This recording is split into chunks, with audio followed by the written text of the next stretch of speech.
Assalamualaikum warahmatullahi wabarakatuh. Selamat malam mahasiswa Pendidikan Olahraga Unum Blitar, program PJJ Pasuruan. Pada video kali ini saya akan menjelaskan perkuliahan belajar pembelajaran pada pertemuan ke-11, yaitu strategi pembelajaran dalam menggunakan media, waktu, dan juga ruang dalam pendidikan jasmani. Oke, langsung saja.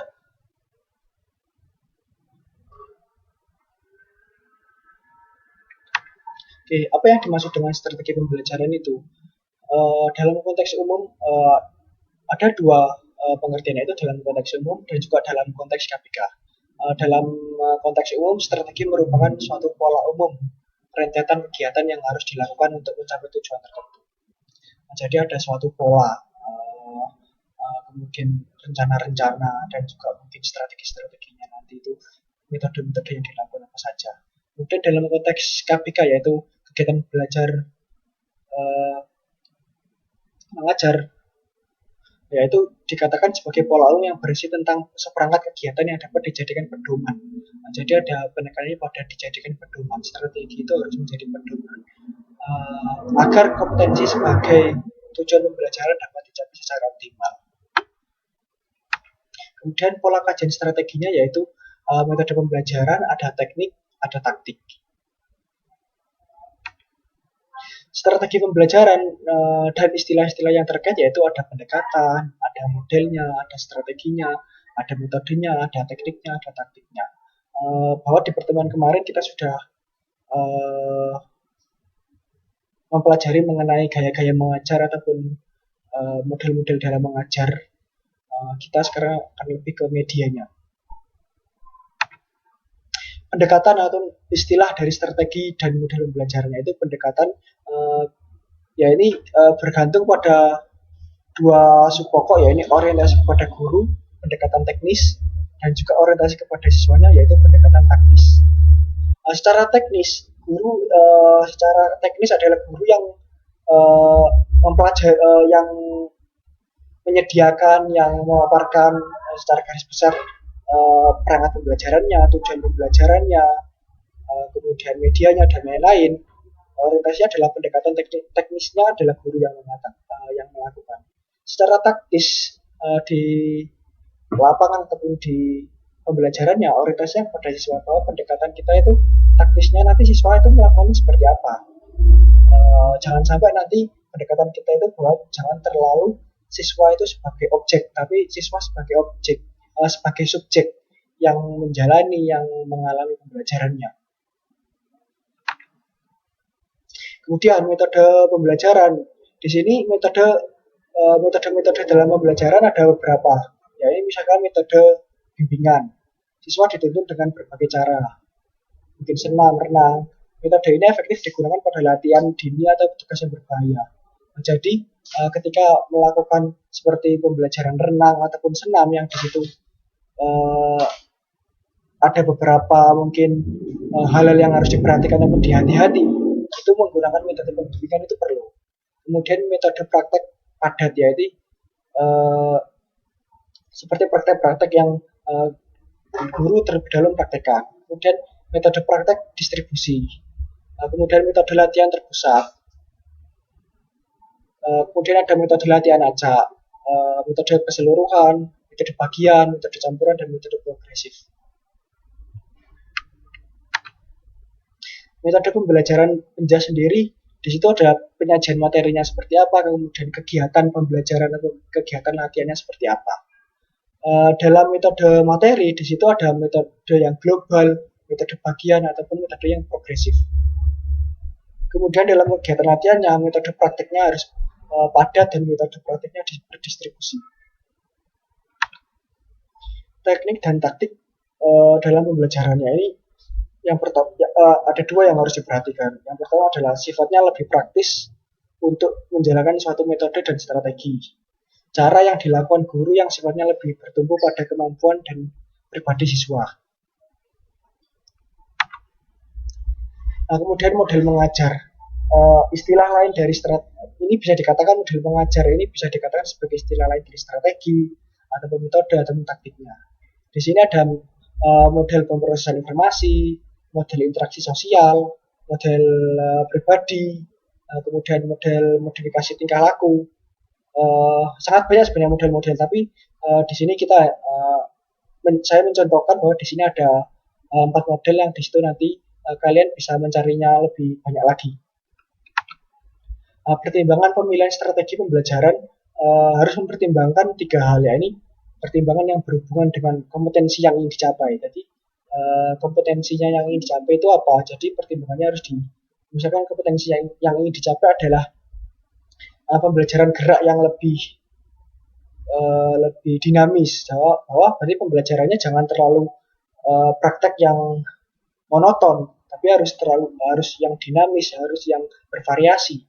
Kemudian pertimbangan dari sudut siswa. Mahasiswanya nanti kebutuhannya seperti apa. Kalau Anda sebagai tenaga pendidik mempunyai siswa yang berkebutuhan khusus, Anda juga harus mempersiapkan strategi pembelajarannya ya lebih khusus lagi.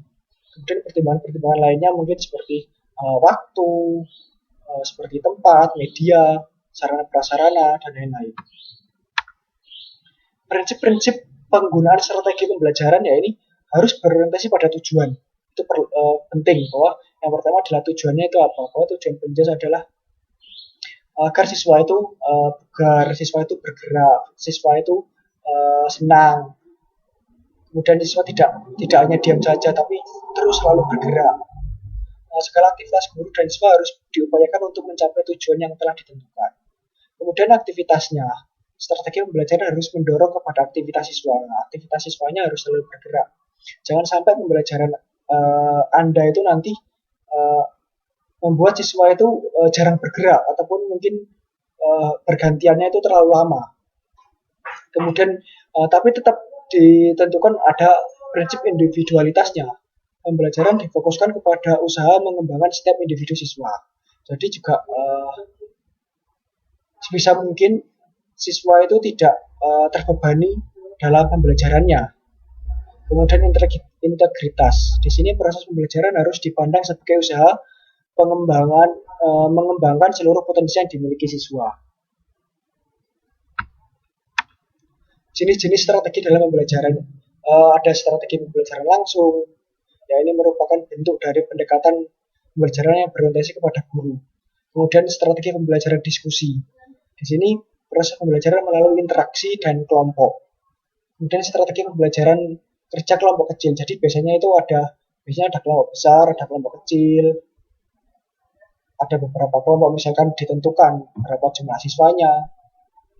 Kemudian di sini mengorganisasikan siswa dalam kelompok kecil merupakan strategi yang banyak dianjurkan oleh para pendidik.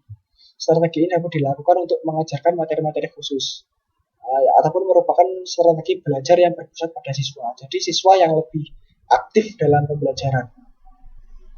Strategi pembelajaran cooperative learning. Di sini ada kerjasamanya, yang menekankan kepada proses kerjasama dalam suatu kelompok yang bisa terdiri dari 3 sampai 5 orang.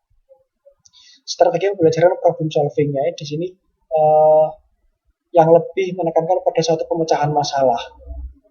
Teknik untuk membantu siswa agar memahami dan menguasai materi pembelajaran dalam strategi pemecahan masalah. Di sini sebenarnya pembelajaran problem solving ini lebih identik dari pendekatannya Paulo Freire, ataupun juga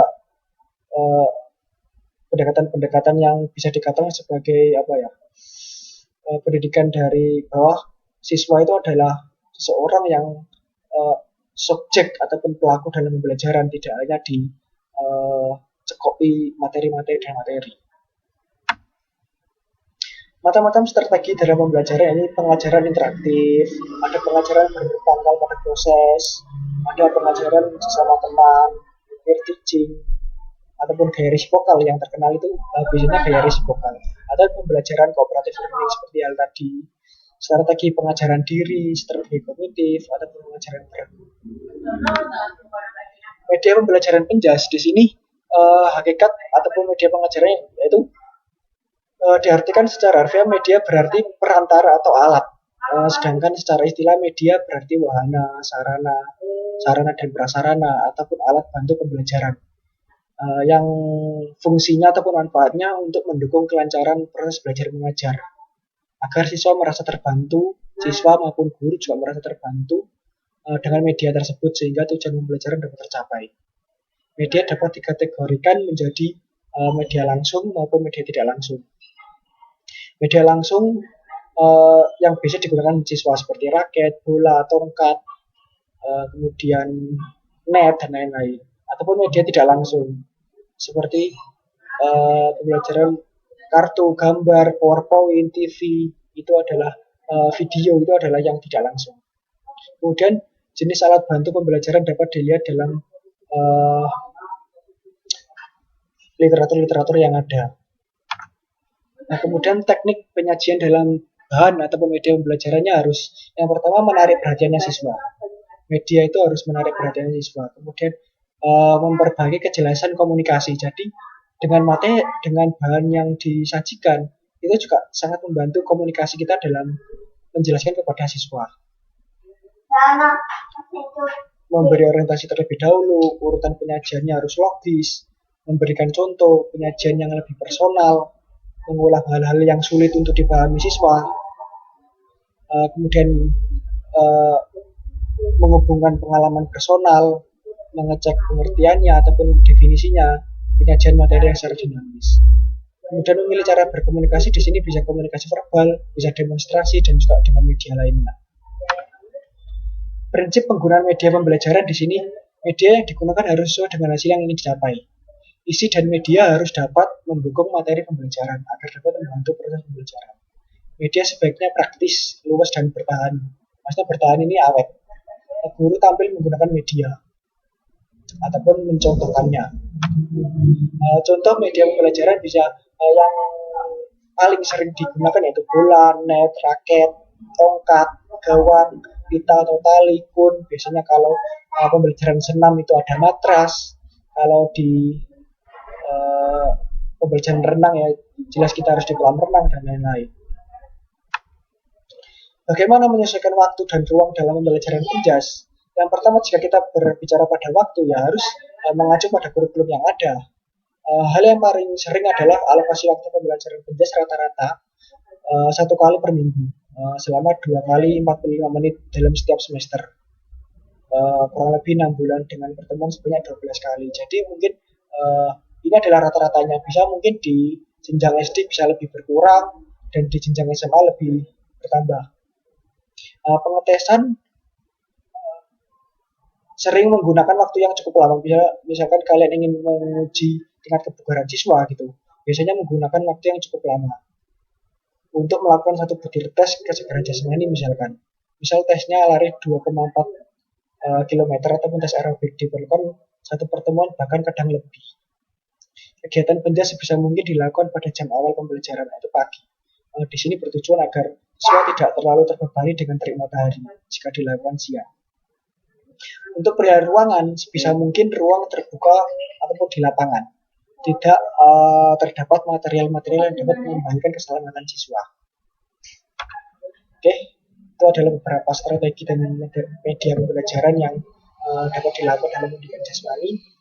Jika ada yang kurang jelas, ingin ditanyakan ataupun tidak setuju, kritik, saran, dan lain-lain, boleh memberikan komentar. Terima kasih. Assalamualaikum warahmatullahi wabarakatuh.